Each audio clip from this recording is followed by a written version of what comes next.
Welcome back, ladies and gentlemen. Starting off our discussion with Dr. Amir right away. Doctor, now, the World Youth Forum, this is the fourth edition, or this was the fourth edition, and it's quite a unique event and an interactive platform that brings together not just the Egyptian and African youth, but youth from all around the world.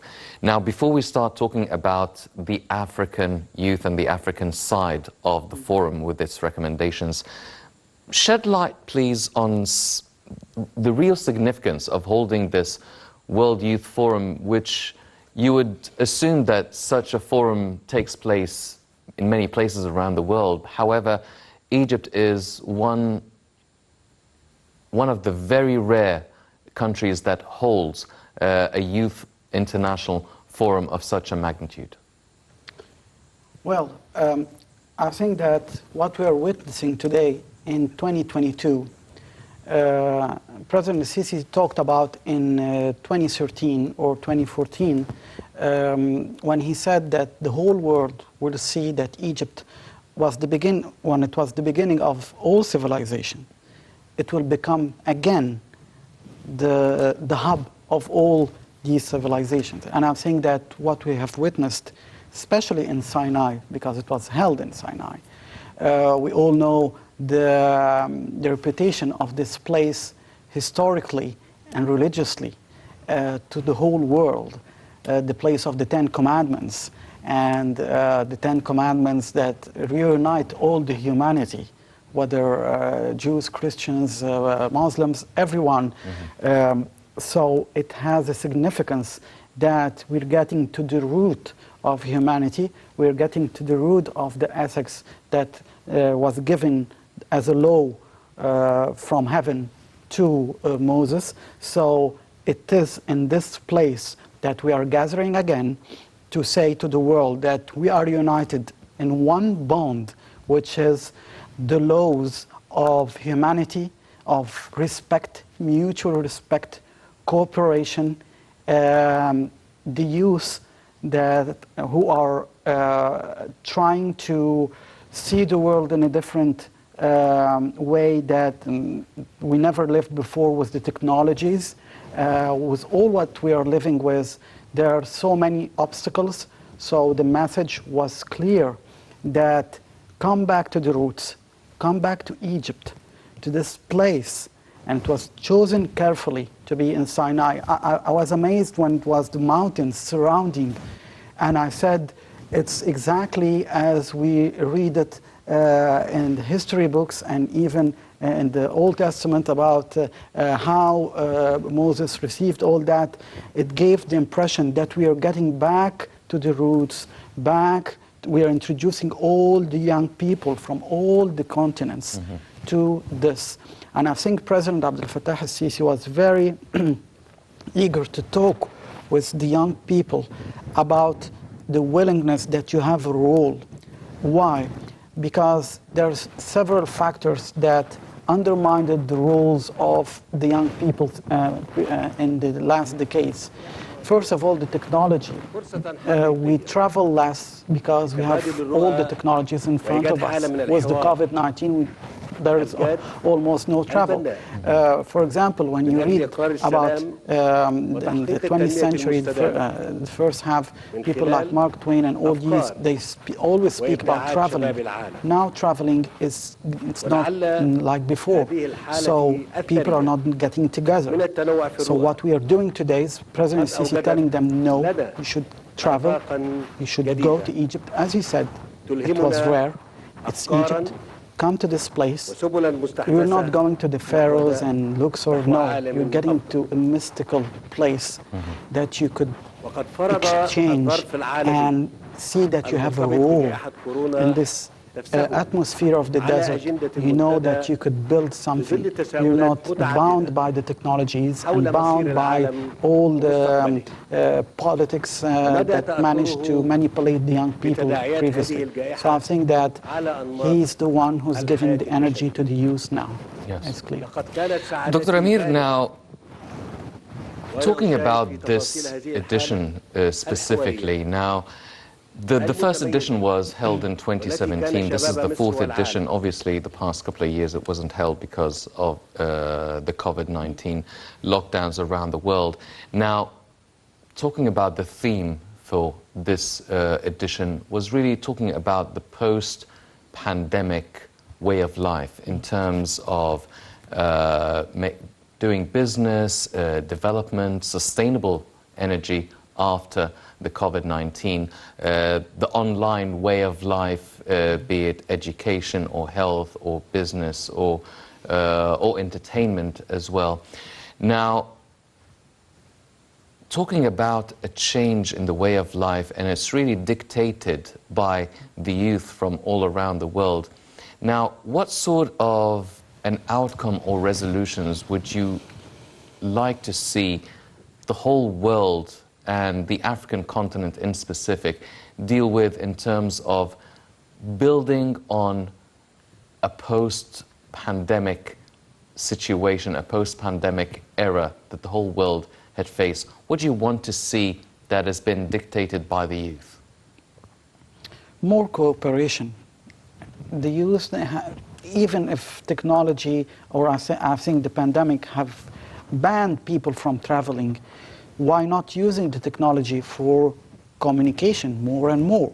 We should not take it as a way of isolation or just a way to communicate for work and businesses. No, why not explain these kind of forums also through the internet? And why shouldn't these young people try to explore other identities and other cultures through these technologies? But the fact that they have traveled and they came to Egypt in all these numbers, that means that the fear is now being overcome. I think that we gave several messages. First of all, that Egypt is a safe place, because we all know what the outside media gave or portrayed Sinai as a war zone, which is not true. Of course, we battled terrorism, and we're still battling terrorism, but it was not exaggerated. The exaggeration was outside, was horrible. So the young people came in whole security, and they saw that everything was secure. This is the first message. The second message, that let's not focus on the Middle East and countries like Egypt, like the third world countries trying to overcome difficulties. No, we are capable of organizing such events, and we will do it.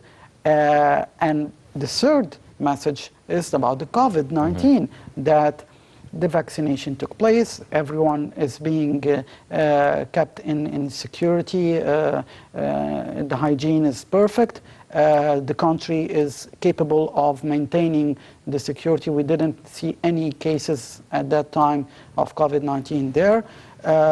It was a huge gathering, and everything was under control. So I think that these three messages that we gave to the world are aiming to show that Egypt would be in the future also the hub and the place of reunion of these young people who will not forget that at that time they traveled to Sinai, they traveled to Egypt, and they gathered and they exchanged and they expressed their views about how to find solutions.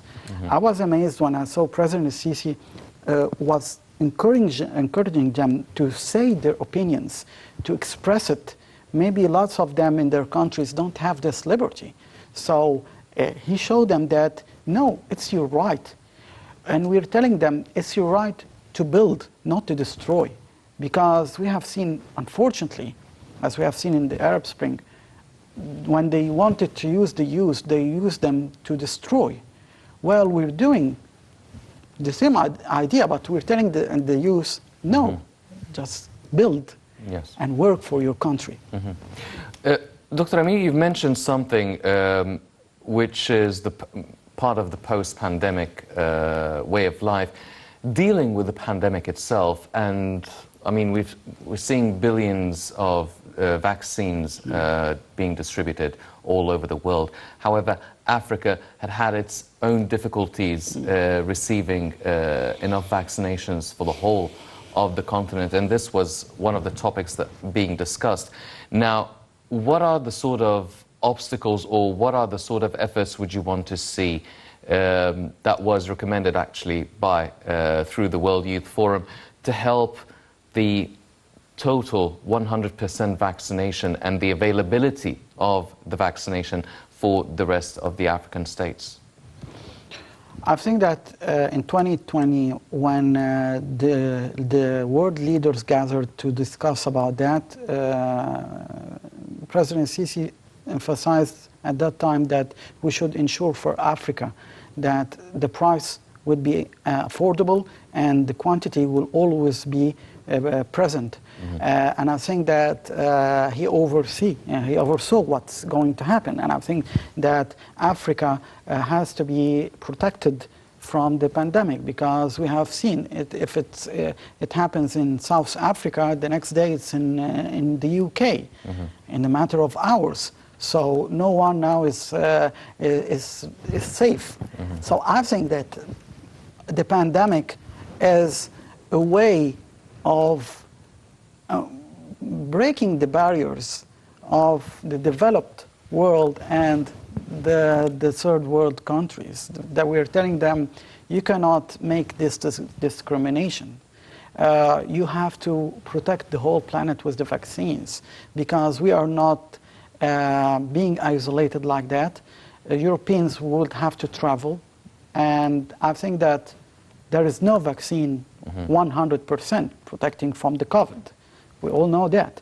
So we have to be sure that there is some protection given to these countries. It's not because they are poor, they will be the victims. No, we have to protect them, and this is the true exam to the whole nations of the world, that you are not neglecting anyone.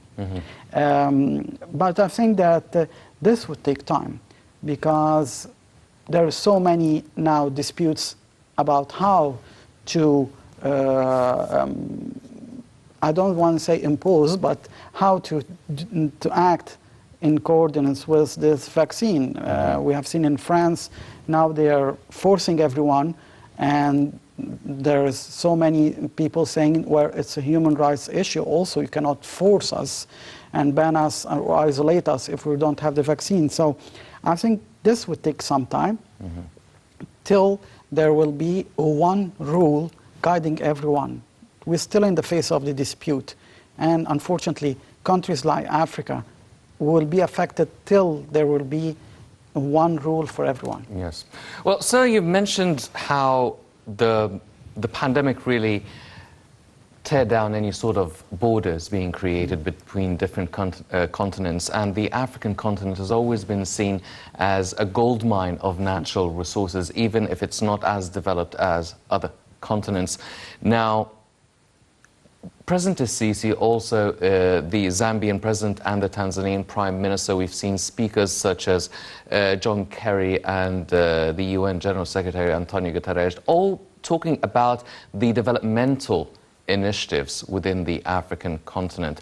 Now, how much of, not work needs to be done, but how much is being shared among the international community to really put the African continent in terms of the right developmental initiatives, seeing the right development work taking place in all of the African states? Some in Africa are ahead of others, but yet for the rest of the continents to make use of the cooperation with the African continent, Africa needs to be working on its developmental initiatives. We're seeing a lot of initiatives of that sort in Egypt. What about the rest of the countries? And all the main officials are actually, and leaders, referring to that during the summit. I think that the African countries are now eager to find a solution concerning their own development, because Europe is not like before. Before there was this aspiration to go to Europe, immigrate there, and the borders were easily opened at that time, the 1980s. Everyone could have citizenship in Europe. Now things are totally different, and it's not because of the COVID-19 only. There is now the right-wing policies in lots of European countries. There is some problems also with the organized crime, with the illegal immigration. So it's not that easy now for the African youth to escape their future in their own countries. And this is what President Sisi told them several times, that you have to work for your own country. I think that Europe, sooner or later, and the West in general, will have to work closely with the governments in Africa. But Africa has, let's speak frankly, most of the African countries still have problems of democracy, problems of development, of economic, as you said, it's a gold mine, but it's not used. So I think it's not used for the profit of the people. So I think that many things will change gradually, because the continent will be populated, the people will have to find jobs. Technologies are now invading every country now. Countries in Africa are doing their own projects. Look, for example, Egypt. We have built some medical centers in Juba, in South Sudan. We have constructed dams in Congo and Tanzania. We are doing several projects there. So now we are showing the world that Africa could be autonomous by its own. So things will take time, but let's not count on that, because everything, as you were seeing, is going very, very quickly now. And the European countries and the West should work closely with leaders like President Sisi to develop this continent. Else there will be terrorism, there will be famine and civil wars. And this is the last thing we want to see now with the pandemic. Well, Egypt has actually assumed the presidency of the Committee of Intelligence and Security Services for the 17th conference as well. Now, this committee is responsible for transferring and cooperating with the intelligence and providing African Union states with these intelligence that needs to tackle or will tackle youth empowerment, terrorism and extremism, the change in the religious discourse. Now, how much of or how big of a role should such a committee, or mainly the African Union, play in really helping push the developmental initiatives within the African states, and also the dealing with the awareness, the media, the drama, really pushing forward this sort of movement that was initiated and really focused on during the World Youth Forum? Well, let's say that we are witnessing now new developments in all the aspects in Africa and also in the Middle East. I think that the fact that the young people are being involved in such forums and discussions, and now that there is also a new era in the African Union that Egypt created. We have created something very, very important when Egypt was the president of the African Union. We did something similar like the EU, and it is the following, that it's not that when Egypt is the head of the African Union, the next day when South Africa will be the head, everything will change. No, there will be a continuous plan of development and cooperation.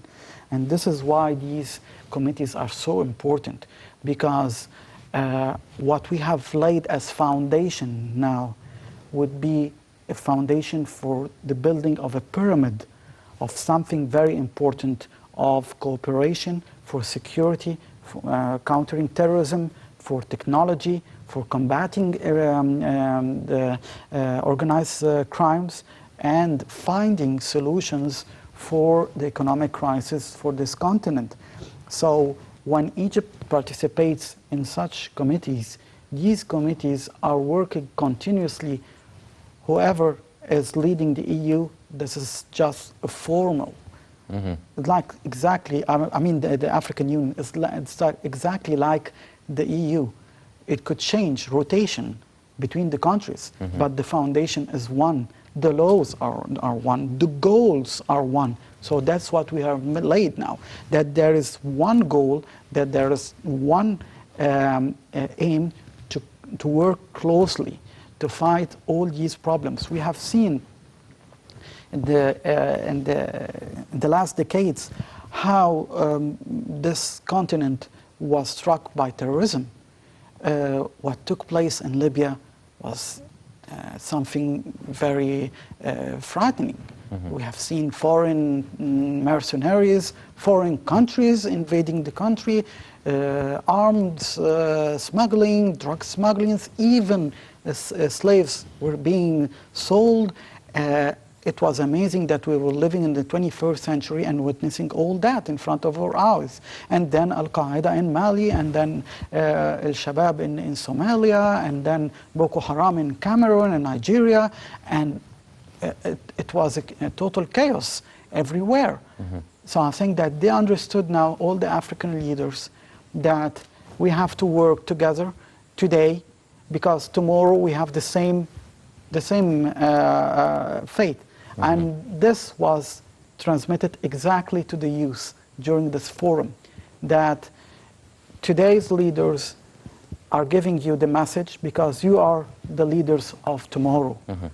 And this is what Europe used to do with the Erasmus, for example, exchanging of students. Why not do the same thing? Yes. Well, ladies and gentlemen, the theme, basically, or the slogan, the hashtag of the World Youth Forum was back together, and really the forum worked on paving the way and introducing the new innovative ideas from the youth from all over the world. Let's check out this report and we'll be right back.